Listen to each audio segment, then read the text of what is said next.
2020 तो याद ही होगा। दुनिया लॉकडाउन में थी, सड़कों पर सन्नाटा था, हॉस्पिटल्स में चीखें और हर माँ बाप की आंखों में एक ही सवाल, मेरे बच्चे को वैक्सीन कब मिलेगी। लेकिन इस हड़कंप के बीच एक नाम था जिसने करोड़ों जिंदगियों को बचाने का बीड़ा उठाया, सीरम इंस्टीट्यूट ऑफ इंडिया। लेकिन क्या आप जानते हैं, इस उम्मीद की कहानी शुरू हुई थी 1950 के उत्तरार्ध में। भारत में एक ऐसा दौर जब अस्पतालों के बाहर लाइन में खड़े माँ बाप की आंखों में बस एक सवाल होता था, क्या मेरा बच्चा बचेगा। हर तीसरा मासूम बच्चा, जिसे जिंदगी की पहली मुस्कान भी नसीब नहीं होती थी, वो पोलियो, टिटनस, मीजल्स, डिप्थीरिया जैसी बीमारियों की शिकार बनकर दम तोड़ देता। ये वो वक्त था जब वैक्सीन का नाम तो हर कोई जानता था, पर उसका मिलना किसी चमत्कार से कम नहीं था। बड़ी बड़ी फार्मा कंपनियां थीं, पर उनके लिए जिंदगी नहीं, प्रॉफिट ज्यादा अहम था। और आम हिंदुस्तानी के लिए वैक्सीन सिर्फ एक सपना था, महंगा, विदेशी और हाथ से बहुत दूर। माँ बाप अपने बच्चों को गोद में उठाकर अस्पतालों में, मंदिरों में, दरगाहों में जाते कि शायद कोई भगवान, कोई दवा, कोई चमत्कार उनकी जान बचा ले। उसी अंधेरे वक्त में एक रोशनी की किरण उभरी, वो भी घोड़ों के अस्तबल से। न कोई डॉक्टर की डिग्री, न वैज्ञानिकों की लैब, सिर्फ एक इंसान का दिल और एक सपना। भारत के हर बच्चे को जरूरी वैक्सीन मिलेगी, सस्ती मिलेगी, जरूर मिलेगी। उस इंसान का नाम था डॉक्टर साइरस पूनावाला। पुणे के एक अमीर ब्रिटिश एजुकेटेड परिवार में जन्मे। खानदानी स्टड फार्म था, घोड़े पालते थे, रेसिंग में नाम कमाते थे। लेकिन साइरस की नजर उस भीड़ पर थी जो अस्पतालों में दवाओं के लिए तरसती थी। उन्हें लगा घोड़ों की दौड़ छोड़कर जिंदगी बचाने की दौड़ में शामिल होना चाहिए। साल था 1966 और दिन था डॉक्टर साइरस पूनावाला की शादी का। एक तरफ मंडप सजा था, रिश्तेदारों की भीड़ थी, शहनाइयां बज रही थी। लेकिन उस दिन साइरस पूनावाला सिर्फ दूल्हा नहीं थे, वो एक सपना बो रहे थे जो लाखों बच्चों की जिंदगी बचाने वाला था। ठीक उसी दिन उन्होंने सीरम इंस्टीट्यूट ऑफ इंडिया की नींव रखी। किसी ने सोचा भी नहीं था, जिस दिन लोग 7 फेरे लेते हैं और हनीमून की प्लानिंग करते हैं, उस दिन कोई इंसान एक वैक्सीन फैक्ट्री का नक्शा बना रहा होगा। ना बड़े इन्वेस्टर्स, ना कोई इंटरनेशनल पार्टनर, बस था तो सिर्फ 5 लाख रुपयों का इनिशियल इन्वेस्टमेंट जो उन्होंने अपने पारिवारिक घोड़े बेचकर इकट्ठा किया था। और उसी इन्वेस्टमेंट से एक छोटी सी लैब बनाई जहां घोड़ों के प्लाज्मा से बनाया जाने वाला पहला टिटनस एंटीटॉक्सिन सीरम तैयार किया गया। ये सीरम बनता था पुराने रिटायर्ड घोड़ों के ब्लड प्लाज्मा से, जो उनके ही स्टड फार्म से आते थे। शुरुआत में लोग हंसे, बोले घोड़े वाला आदमी वैक्सीन बनाएगा। पर साइरस ने हार नहीं मानी।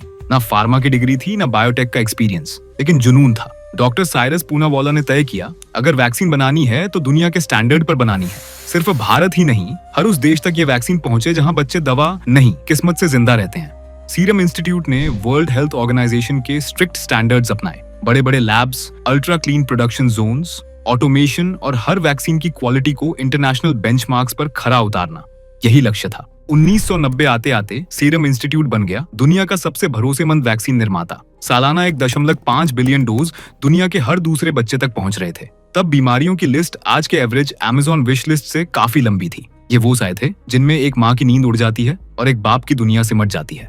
मीजल्स, एक वायरस जो बच्चे की मुस्कान नहीं, उसकी रोशनी छीन लेता था। रुबेला, गर्भवती माँ के लिए सबसे बड़ा डर, क्योंकि वो अपने अजन्मे बच्चे की तकदीर को वायरस के हवाले नहीं करना चाहती थी। पोलियो, वो नाम जो भारत के हर गांव, हर स्कूल में खौफ बनकर घूमता था। चलते हुए बच्चे अचानक जिंदगी भर की बेबसी में धकेल दिए जाते। BCG, एक छोटा सा टीका जो टीबी जैसे चुपचाप मारने वाले दुश्मन से लड़ता था। हेपेटाइटिस B, खून में बहता वो जहर जो लिवर को खोखला कर देता था और जिंदगी को भी। इन्फ्लुएंजा, हर साल नया चेहरा लेकर लौटने वाली बीमारी जिसके आगे बुजुर्ग भी हार मान जाते थे। और फिर आया HPV यानी ह्यूमन पैपिलोमा वायरस, जिससे होता है सर्वाइकल कैंसर, एक ऐसा जानलेवा रोग जिससे हर साल हजारों भारतीय महिलाएं जान गंवाती थीं। लेकिन इन सबके बीच एक नाम था जो हर डर का इलाज बनता गया, सीरम इंस्टीट्यूट ऑफ इंडिया। एक वादा था, हर बीमारी का इलाज होगा और हर आम इंसान तक पहुंचेगा। साइरस पूनावाला ने इस वादे को सिर्फ निभाया नहीं, बल्कि उसे दुनिया का सबसे सस्ता और सबसे भरोसेमंद वैक्सीन नेटवर्क बना दिया। फिर मिला साथ यूनिसेफ और WHO जैसी ग्लोबल एजेंसीज का। सीरम की वैक्सीन अब सिर्फ भारत नहीं, वो मिजो गांवों से निकलकर पहुंची अफ्रीका के सबसे पिछड़े इलाकों तक, जहां एक डॉक्टर के लिए लोग मीलों पैदल चलते थे। वहां अब टीके साइकिल पर, बैलगाड़ी पर, यहाँ तक कि नावों से भी पहुंचाए जाने लगे। गांवों में ढलती शाम के वक्त जब बच्चा माँ की गोद में बेसुध लेटा होता था, वहीं कोई स्थानीय स्वास्थ्य कर्मी सीरम की बनाई वैक्सीन लेकर उस मासूम की जान बचा रहा होता था। लैटिन अमेरिका की गलियों में जहां कभी सरकार भी नहीं पहुंची, वहां यूनिसेफ और WHO के सहयोग से सीरम की सस्ती और भरोसेमंद वैक्सीन ने पैर पसारे। साउथ ईस्ट एशिया में जहां डेंगू, मीजल्स और हेपेटाइटिस ने वर्षों से कहर मचाया था, वहां की छोटी छोटी क्लिनिक्स में अब एक नाम स्थायी हो गया था, made in India by serum institute. वो वैक्सीन्स जो एक समय पर केवल अमीर देशों के बच्चों के लिए आरक्षित मानी जाती थीं, आज उन्हीं टीकों ने गरीब मुल्कों के अस्पतालों की अलमारियां भर दी थीं। साइरस पूनावाला ने न सिर्फ भारत को वैक्सीन में आत्मनिर्भर बनाया, बल्कि उन्होंने पूरी दुनिया को दिखा दिया कि सेवा और स्केल अगर साथ चलें तो मेडिकल इतिहास बदला जा सकता है। सीरम ने एक क्रांति शुरू की थी, सस्ती वैक्सीन की, सुलभ इलाज की और बराबरी की। क्योंकि साइरस कहते हैं, हम दवा नहीं बेचते, हम उम्मीद देते हैं। साइरस का मानना था, हम कोका कोला से ज्यादा बच्चों तक पहुंचते हैं, और ये हकीकत थी। सीरम ने सिर्फ वैक्सीन नहीं बनाए, बल्कि इंडिया को वैक्सीन मैन्युफैक्चरिंग में ग्लोबल लीडर बना दिया। सीरम इंस्टीट्यूट से जुड़ी ये कहानी सिर्फ टीकों की नहीं, ये सेवा की भी कहानी है, और इस सेवा को आगे बढ़ाया है आदार पूनावाला ने, सीरम के बाहर भी। जहां पिता साइरस पूनावाला ने दुनिया को जिंदगी देने का सपना देखा, वहीं बेटे आदार ने उसी भावना को समाज में जमीन पर उतारा। साल 2014 में आदार ने शुरू की आदार पूनावाला क्लीन सिटी इनिशिएटिव, एक प्राइवेट लेकिन पब्लिक मिशन जिसका मकसद था भारत के शहरों को साफ, स्वच्छ और आत्मनिर्भर बनाना। पुणे में शुरू हुआ यह अभियान सिर्फ दिखावे के लिए नहीं था।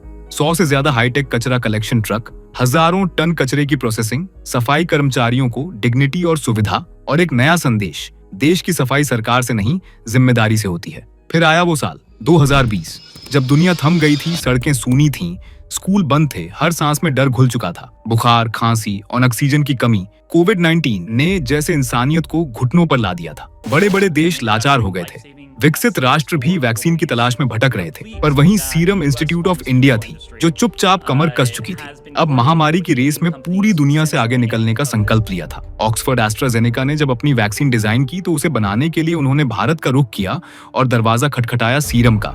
सीरम ने भी बिना एक पल गंवाए हाथ मिलाया और कोविशील्ड का निर्माण शुरू हुआ। 80 करोड़ डॉलर का निवेश, नई फैक्ट्रियां, 24/7 प्रोडक्शन लाइन, हर दिन लाखों डोज निकलने लगे, जो सिर्फ भारत ही नहीं, पूरी दुनिया को बचाने जा रहे थे। लेकिन रास्ता आसान नहीं था। एक फैक्ट्री में भीषण आग लग गई, अमेरिका से कच्चा माल अटक गया, दूसरी लहर के दौरान वैक्सीन का एक्सपोर्ट रोकना पड़ा, और फिर सोशल मीडिया पर ट्रोलिंग, राजनीतिक दबाव, यहाँ तक कि आदार को विदेश जाना पड़ा ताकि संकट से उबरने का रास्ता निकले। पर सीरम डगमगाया नहीं। कोविशील्ड की लाखों डोज हर रोज निकलती रहीं और अस्पतालों, गांवों, शहरों तक पहुंचती रहीं। कोविशील्ड के जरिए भारत और 80 से ज्यादा देशों में करोड़ों जानें बचाई। HPV वैक्सीन भी सीरम ने भारत के लिए सस्ती बनाई, जो पहले विदेशी कंपनियां बहुत महंगे दामों पर देती थीं।